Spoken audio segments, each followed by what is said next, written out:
दुनिया में एक और डिक्टेटर को उखाड़ फेंक दिया गया है। मैं बात कर रहा हूं हंगरी के देश की।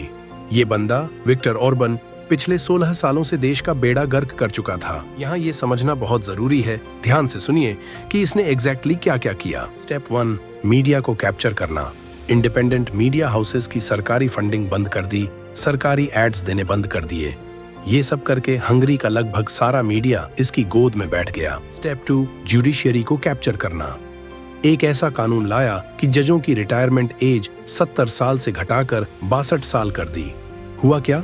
एक ही झटके में देश के 20% जज रिटायर हो गए और जो जजों की सीटें खाली हुईं, उन पर इसने अपने चाटुकारों को बिठा दिया। इसने एक नेशनल जुडिशियल ऑफिस बनाया जिसमें खुद को पावर दे दी, सारे जजों को अपॉइंट करने की, फायर करने की, ट्रांसफर करने की, और यहाँ तक कि कौन सा केस किस जज के सामने जाएगा ये पावर भी अपने पास रख ली। मतलब इसके खिलाफ अगर कोई करप्शन केस आता तो ये खुद डिसाइड कर लेता कि ये केस वो जज सुनेगा जो इसका अपना चाटुकार है, इसका ही बिठाया हुआ बंदा है। स्टेप 3, इसने पूरा इलेक्शन सिस्टम ही बदल डाला। हंगरी की पार्लियामेंट में 286 सीटें होती थीं, इसने घटाकर 199 कर दी।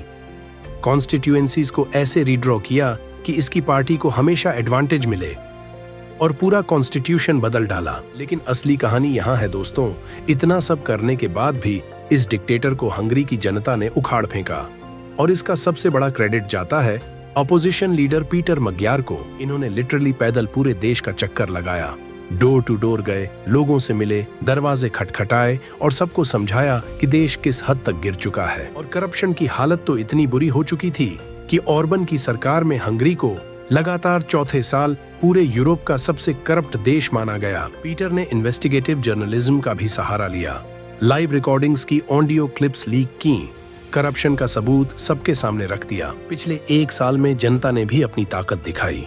भारी भरकम प्रोटेस्ट हर शहर में देखने को मिले और फाइनली इसका नतीजा ये हुआ, पीटर ने जब इलेक्शन लड़ी तो 53.6% वोट्स के साथ लैंडस्लाइड विक्ट्री हासिल कर ली। इलेक्शन जीतने के बाद पीटर ने साफ कहा, हमने देश को दोबारा आजादी दिलाई है।